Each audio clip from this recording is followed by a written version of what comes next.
Hello, my good listeners. Remember, Elin had turned to find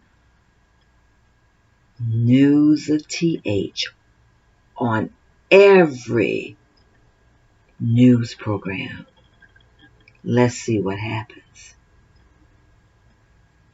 At that very moment, her private line rang. Elin knew within her heart that it was TH calling, regardless of the fact that only he knew the number given to her by none other. Being intricately attached to him, she would have known his call even if it had been from her other phone line. She contemplated that it was now or never. She had to talk with him. A few more sips of tea, and she was ready. Hello, TH. He restrained his emotions no longer upon hearing her sweet voice. He dared let himself assume that the call would go directly to voicemail. But when she answered, his heart beat wildly within his chest.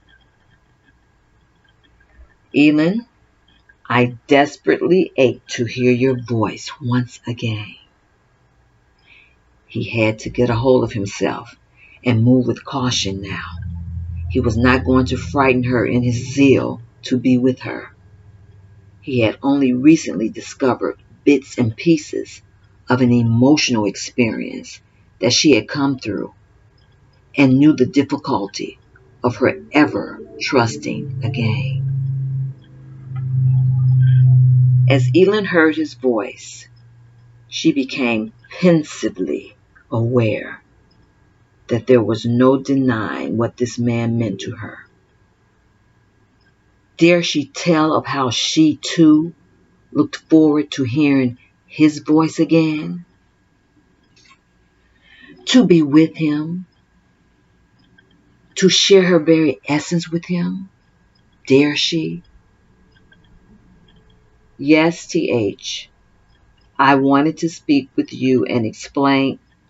Elin, you never have to explain anything to me. There are so many things I need to share with you.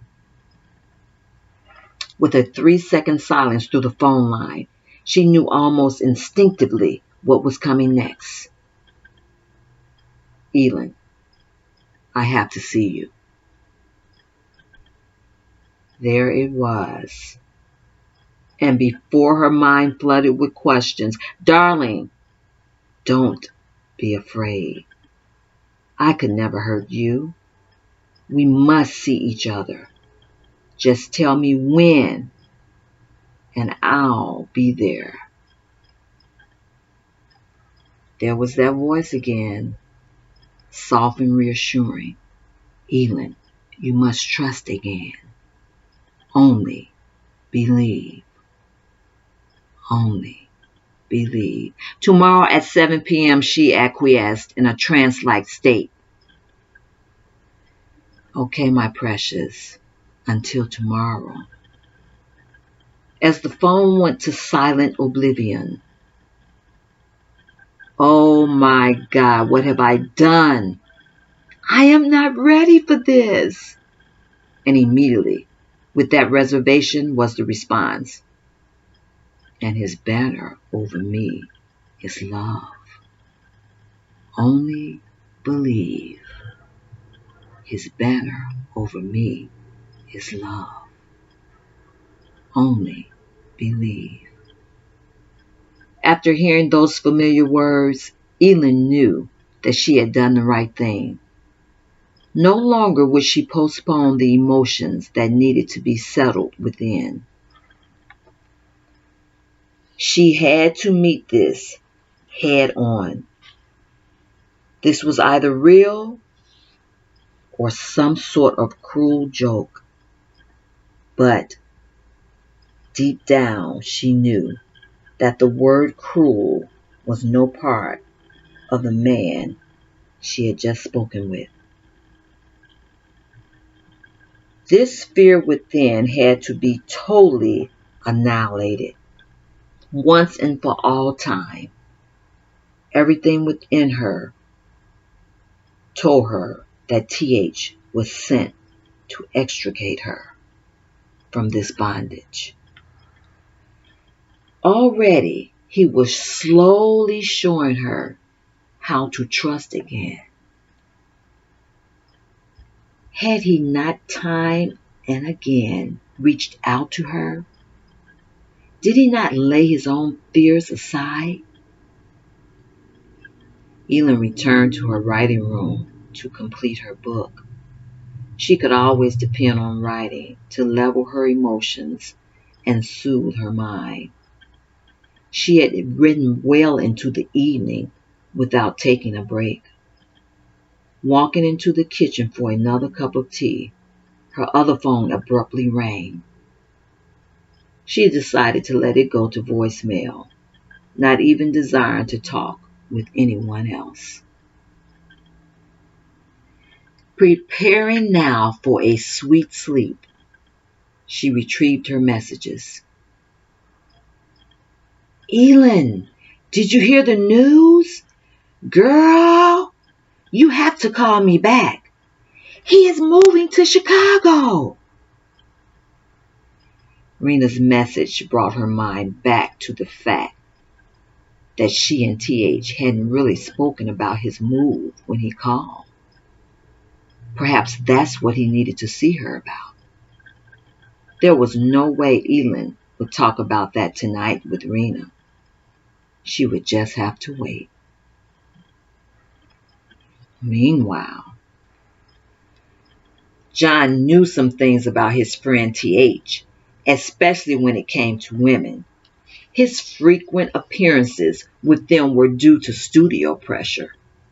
He saw that his childhood friend was showing signs of detaching himself from their demands in that area of his life. He'd heard TH say many times that he would not be dictated to concerning the women he chose. And from his actions in Vegas, John had a strong feeling that his friend would soon be making some demands of his own, or else. Seeing Elin that night in her hotel suite had revealed something to the doctor. Because TH had frantically pulled John from his friends to go and check on a certain young lady, he became aware that something was transpiring between the two. He remembers it so vividly. Come with me now, John, to see about her. After the visit, TH had suddenly appeared and immediately quizzed the doctor about Elin's well-being. It was then that John knew. This Elin was no ordinary woman to TH, and John didn't necessarily like what he was witnessing about his dear friend. He could not fathom whether or not it was jealousy. However, the dilemma was soon resolved when he found himself waiting in the hotel lobby and watching for her himself. He did not want to get in the way of TH, but he had to see for himself. He had called her several times now, but apparently she had given him the number to her answering service that day when he demanded her number. Surely she must have gotten his messages by now. Had a relationship between she and TH begun already? He certainly couldn't find out from his friend. TH was very reserved and closed-mouthed about her now, at least to him.